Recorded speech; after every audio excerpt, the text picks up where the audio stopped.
പ്രമുഖ വിദേശ നയതന്ത്ര വിദഗ്ധനും ഇന്ത്യൻ വംശജനുമായ ആഷ്ലി ജെ ടെല്ലിസ് അറസ്റ്റിൽ.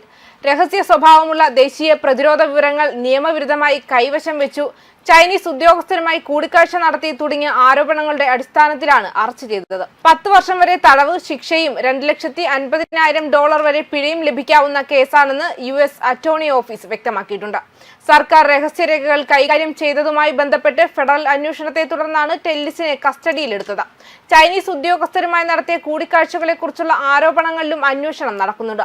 രേഖകൾ കൈവശം വെച്ചത് രാജ്യത്തിന്റെ സുരക്ഷയ്ക്ക് ഗുരുതരമായ ഭീഷണിയാണെന്ന് US അറ്റോർണി ലിൻഡ്സെ ഹാലിഗൻ പ്രസ്താവനയിൽ അറിയിച്ചിട്ടുണ്ട്. 2023 ഏപ്രിൽ വാഷിംഗ്ടണിന് സമീപമുള്ള ഒരു സ്ഥലത്ത് വെച്ച് ചൈനീസ് ഉദ്യോഗസ്ഥരുമായി ടെല്ലിസ് അത്താഴ വിരുന്നിൽ പങ്കെടുത്തെന്നാണ് FBI പറയുന്നത്.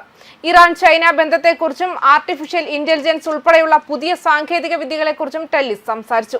അത്താഴ വിരുന്ന് നടക്കുന്ന സ്ഥലത്തേക്ക് ഒരു കവർ അദ്ദേഹം കൊണ്ടുപോയിരുന്നു.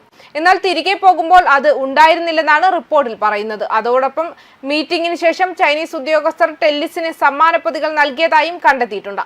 US ഇന്ത്യ ബന്ധങ്ങളിലും ദക്ഷിണേഷ്യൻ സുരക്ഷാ കാര്യങ്ങളിലും വാഷിംഗ്ടണിലെ മുൻനിര വിദഗ്ധനായി കണക്കാക്കപ്പെടുന്ന വ്യക്തിയാണ് ആഷ്ലി ടെല്ലിസ്. മുൻ US പ്രസിഡന്റ് ജോർജ് ബുഷിന്റെ ദേശീയ സുരക്ഷാ കൗൺസിലിൽ അദ്ദേഹം പ്രത്യേക സഹായ ഉദ്യോഗസ്ഥനായി സേവനമനുഷ്ഠിച്ചിട്ടുണ്ട്.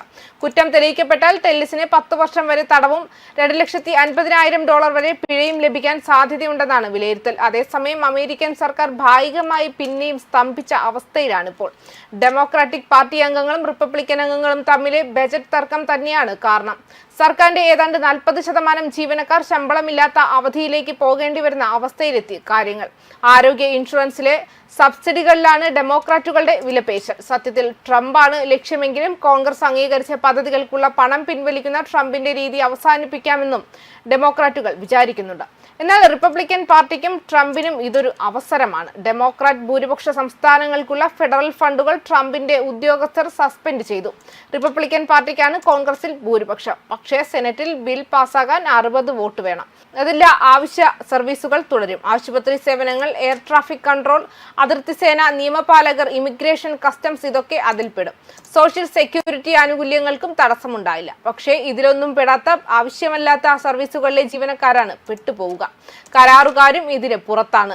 ഭക്ഷ്യപദ്ധതി, പ്രത്യേകിച്ച് പ്രീ സ്കൂൾ പദ്ധതികൾ ചിലപ്പോൾ നിലയ്ക്കും. സ്കൂളുകളുടെ നടത്തിപ്പ് സംസ്ഥാനങ്ങൾക്കാണെങ്കിലും ഗ്രാന്റുകളും വിദ്യാർത്ഥികൾക്കുള്ള വായ്പകളും ഫെഡറൽ സർക്കാരിന്റേതാണ്. അതും നിലയ്ക്കുമെന്നാണ് റിപ്പോർട്ടുകൾ. പക്ഷേ കോൺഗ്രസ് അംഗങ്ങൾക്ക് ശമ്പളം കിട്ടും. അത് മുൻപും വിമർശിക്കപ്പെട്ടിട്ടുണ്ട്. അതിനെതിരെ വാളെടുത്തിട്ടില്ല. മുമ്പും സർക്കാരുകൾ സ്തംഭിച്ചിട്ടുണ്ട്. പക്ഷേ അത് കഴിയുമ്പോൾ എല്ലാം പഴയ പോലെയാകും. ഇത്തവണത്തെ വ്യത്യാസം ട്രംപ് സർക്കാരിന് ഈ അടച്ചുപൂട്ടൽ സന്തോഷമാണ്. ചിലവ് കുറയ്ക്കാനുള്ള മാർഗമായി അതിനെ കാണുന്നു. ആവശ്യ വിഭാഗത്തിൽപ്പെടാത്ത ജീവനക്കാരെ സ്ഥിരമായി പിരിച്ചുവിടണമെന്നാണ് ട്രംപ് സർക്കാർ ഭീഷണി മുഴക്കിയത്. പക്ഷേ ഡെമോക്രാറ്റുകൾ വിട്ടുകൊടുക്കാൻ തയ്യാറല്ല. ട്രംപിന്റെ താരിഫുകൾ രാജ്യത്തിന്റെ സമ്പദ് വ്യവസ്ഥയ്ക്ക് തന്നെ കനത്ത അടിയാണ്. അടച്ചുപൂട്ടൽ അതിരട്ടിയാക്കി എന്നതിൽ സംശയമില്ല. അടച്ചുപൂട്ടൽ ഇതിനു മുമ്പുണ്ടായത് 2018-ലാണ്. ട്രംപിന്റെ ആദ്യ ഊഴത്തിൽ അത് 35 ദിവസം നീണ്ടു. ചരിത്രത്തിലെ ഏറ്റവും നീണ്ടത്. മെക്സിക്കൻ അതിർത്തിയിലെ മതിലായിരുന്നു അന്നത്തെ തർക്ക വിഷയം. 1 മാസം ശമ്പളമില്ലാതെ പണിയെടുത്ത എയർ ട്രാഫിക് കൺട്രോളർമാർ അവധിയെടുക്കാൻ തുടങ്ങിയതോടെ നടപടിയുണ്ടായി.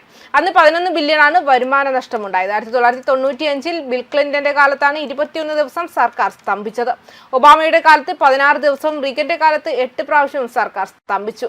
ഒന്നും പക്ഷേ അധികകാലം നീണ്ടു നിന്നില്ല. ന്യൂസ് ഡെസ്ക് കർമ്മ ന്യൂസ്.